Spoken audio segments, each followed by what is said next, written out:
इसको प्लेन दही के साथ भी इस्तेमाल कर सकते हैं। मैंने इसकी चटनी बनाई है। इसके लिए धनिया, पुदीना और दही की, साथ में थोड़ी सी लाल मिर्च डाली है।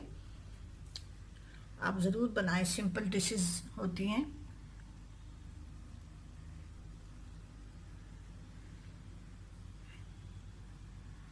ठीक है जी, अब मैं रेसिपी स्टार्ट करती हूँ। अपना कुकिंग शुरू कर रही हूँ, वीडियो बनानी। बिस्मिल्लाहिर्रहमानिर्रहीम, अस्सलाम वालेकुम।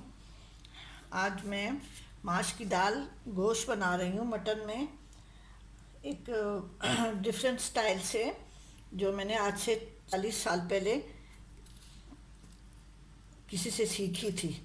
मैं अक्सर बनाती रहती हूँ, बहुत मज़े की होती है। आप सब लोगों को भी बनानी आती होगी, लेकिन चूँकि मैंने किसी सीखी है, ये मेरी रेसिपी नहीं है। बहुत अरसा हो गया, तकरीबन बहुत ज़्यादा अरसा हो गया है। तो अब मैं इसको बनाना स्टार्ट करती हूँ। ये आधा पाव टमाटर हैं, 3 मीडियम साइज़ के। ये 1 टेबल स्पून में सूखा धनिया डालूँगी पिसा हुआ। लाल मिर्च मेरी देगी लाल मिर्च है, तो मैं 1 टीस्पून डालूँगी। हाफ़ टी स्पून हल्दी है, नमक हस्बे जायका है।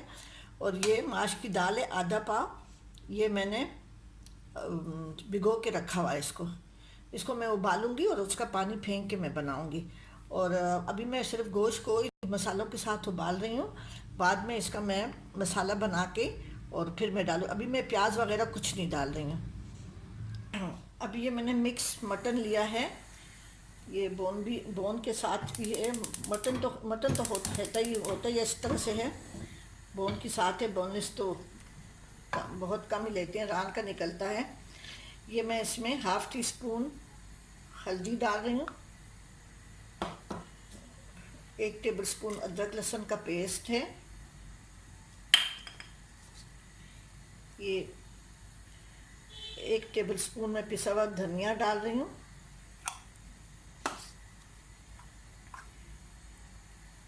ये 1 टीस्पून देगी लाल मिर्च है।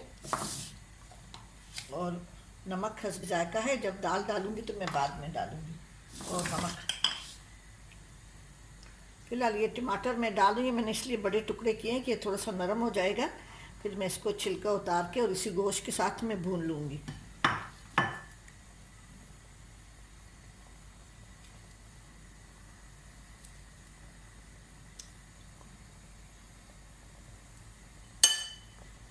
ये तीसरा टमाटर भी मैं डाल रही हूँ। अभी मैं गोश्त को गला के इसको अच्छी तरह से भून के, और बाद में इसमें तेल वगैरह कुछ भी नहीं है, ना प्याज है इसमें। गरम मसाला, हरी मिर्चें, पुदीना वगैरह कुछ भी, सब मैं बाद में डालूँगी। अब इस गोश्त को मैं गला के और फिर मैं मसाला बना के माश की दाल वगैरह डालूँगी। माश की दाल को मैं उबालूँगी। ये आधा किलो गोश्त है और 1.5 पाव, और 1 पाव जो है ना, 1 पाव से कम है माश की दाल है। आप अपनी मर्ज़ी से बराबर भी डाल सकते हैं, कम ज़्यादा भी डाल सकते हैं। ठीक है जी, मैं अभी गोश्त को गला रही हूँ। अब ये माश की दाल के लिए गोश्त गल गया है। इसको मैंने अच्छी तरह से भून लिया है।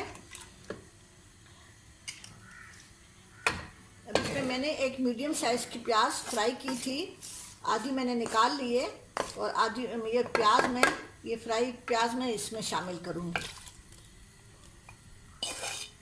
2 टेबल स्पून तेल है।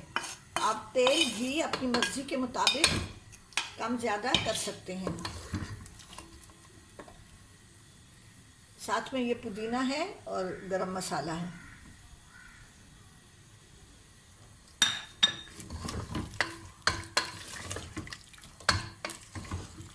चूँकि ये गोश्त फ्राई हो चुका है,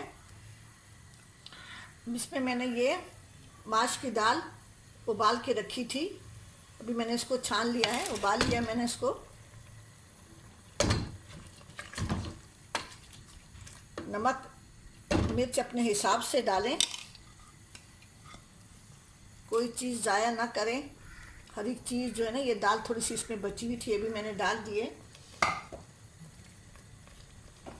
अभी चूँकि मसाला सारा भुना हुआ है और सब कुछ पका हुआ है, अब इसमें मैं इतना पानी डालूँगी कि थोड़ी सी जो दाल में कसर है वो पूरी हो जाए। बहुत ही मज़े की दाल होती है। ठीक है जी। ये दाल माश अब तैयार हो गई है, इसको मैंने डिश आउट कर लिया है। इसके ऊपर मैं ये हरा धनिया थोड़ा सा डालूंगी और वो जो लाल की हुई प्याज मैंने छोड़ी थी वो थोड़ी सी डालूंगी, थोड़ी सी।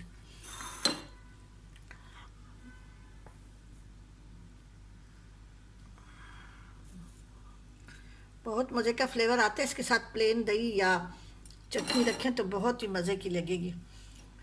ये इसकी चपाती के साथ या आप नान के साथ भी इसको सर्व कर सकते हैं। मैं इसके साथ नान बनाऊंगी। ठीक है जी, आप ज़रूर बनाएं और मेरे चैनल को ज़रूर सब्सक्राइब करें और कमेंट्स करना ना भूलें, ज़रूर कमेंट करें, सब्सक्राइब करें, बेल को दबाएं, बेल आइकन को दबाएं और उसके बाद से फिर मेरी हर रेसिपी आपके पास फ़ौरन चली जाएगी।